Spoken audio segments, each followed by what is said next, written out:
दोस्तों, आपको कैसा लगेगा अगर हम आपको बताएं कि किसी देश की सेना युद्ध के दौरान अपने ही देश के खिलाफ हो गई और अपने ही देश में तख्ता पलट करने के लिए आगे बढ़ रही है। अब जाहिर सी बात है, ऐसी कोई भी घटना किसी के लिए भी आम बात नहीं होगी, क्योंकि अक्सर राष्ट्रीय सेना अपने देश के नागरिकों और अखंडता के प्रति ही समर्पित होती है। पर तब क्या होगा जब ये सेना कोई राष्ट्रीय सेना नहीं बल्कि एक प्राइवेट आर्मी होगी, जिसके पास हर वह विश्व स्तरीय हथियार मौजूद है जो किसी भी देश की नेशनल आर्मी के पास हो सकते हैं। मतलब ये सेना उतनी ही ज्यादा खतरनाक है जितनी की कोई नेशनल आर्मी। बस इस प्राइवेट आर्मी को किसी भी देश की सरकार कंट्रोल नहीं करती, बल्कि इसका एक प्राइवेट चीफ कंट्रोल करता है। ऐसे में अगर किसी विवाद या मनमुटाव की वजह से युद्ध के दौरान ये प्राइवेट आर्मी अपने ही देश के खिलाफ हो जाए तो सिचुएशन काफी ज्यादा बिगड़ सकती है। और फिलहाल कुछ ऐसा ही रूस के साथ हो रहा है, क्योंकि इस वक्त अगर हम रूस की सिचुएशन को ध्यान से देखें तो वह हर तरफ से फंसा हुआ दिखाई पड़ रहा है। जहां पर एक तरफ यूक्रेन की सेना ने रूस को काफी कड़ी टक्कर दी, तो वहीं पर दूसरी तरफ अब रूस का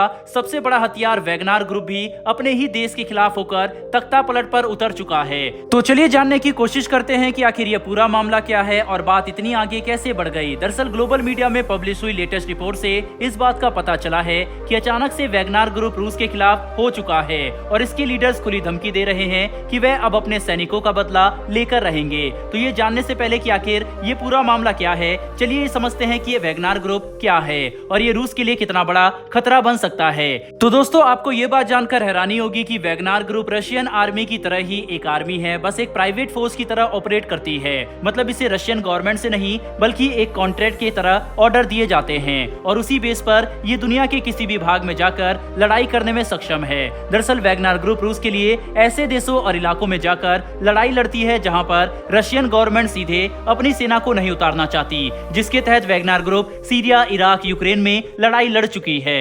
वैगनार ग्रुप का आकार साल 2014 में सिर्फ 250 सैनिकों तक सीमित था, जबकि आज यही वैगनार ग्रुप 50,000 सैनिकों की एक विशालकाय सैन्य बल बन चुका है, जो रूसी सरकार के आदेश पर यूक्रेन में युद्ध लड़ रही थी। लेकिन अचानक से इस ग्रुप के चीफ ने रशियन आर्मी पर काफी कुछ बड़े आरोप लगाए, जिनमें से सबसे बड़ा आरोप था कि रशियन आर्मी ने वैगनार ग्रुप पर एक काफी बड़ी स्ट्राइक लॉन्च की, जिसमें इनके कई सैनिक मारे गए और अब इनका बदला लेने के लिए वैगनार ग्रुप रूसी सरकार के खिलाफ मोर्चा खोल चुकी है, जिसकी वजह से पूरे रूस में हाई अलर्ट है और रशियन गवर्नमेंट के लिए हालात ज्यादा खराब होते हुए दिखाई पड़ रहे हैं। हालांकि वैगनार ग्रुप के चीफ ने अभी तक अपने आरोप को समर्थन देने के लिए कोई सबूत सामने नहीं रखा, पर उन्होंने ये दावा जरूर किया है कि जवाबी कार्रवाई के दौरान वैगनार ग्रुप ने रशियन मिलिट्री के एक हेलीकॉप्टर को मार गिराया, जो आम नागरिकों पर हमला कर रहा था, और उनकी सुरक्षा के लिए ही उन्होंने ये कदम उठाया। वहीं पर रूसी सरकार वैगनार ग्रुप के प्रमुख को एक विद्रोही घोषित कर चुकी है, जिसके खिलाफ जल्द ही कोई बड़े कदम उठाए जाएंगे। सबसे बड़ी बात तो यह है कि वैगनार ग्रुप के चीफ ने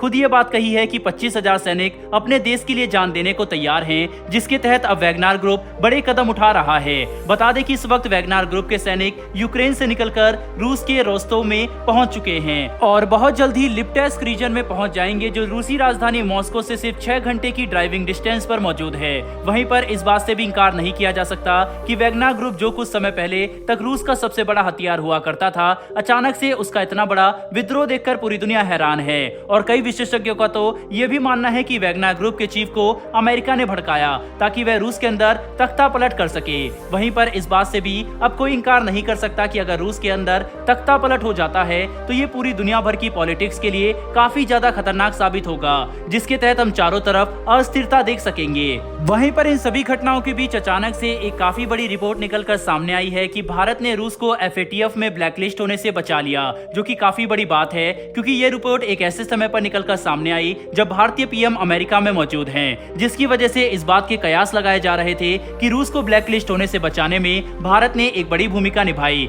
कुल मिलाकर समझने की कोशिश करें तो भले ही भारत ने रूस को ब्लैकलिस्ट होने से बचा लिया है, पर अभी भी रूस के सामने वैगनार ग्रुप की एक काफी बड़ी चुनौती खड़ी है। ऐसे में ये देखना काफी इंटरेस्टिंग होगा कि क्या सच में रूस के अंदर कोई तख्ता पलट होता है या फिर नहीं। वैसे दोस्तों, आपको क्या लगता है कि आने वाले समय में रूस में तख्ता पलट हो सकता है या फिर नहीं? अपनी राय कमेंट बॉक्स में लिखकर जरूर बताइएगा। साथ ही हमारी आने वाली वर्ल्ड अफेयर्स से जुड़ी इस तरह की वीडियो के लिए चैनल को सब्सक्राइब कर बेल नोटिफिकेशन अवश्य दबा लें। फिर मिलेंगे ऐसी एक नई वीडियो के साथ। धन्यवाद। जय हिंद।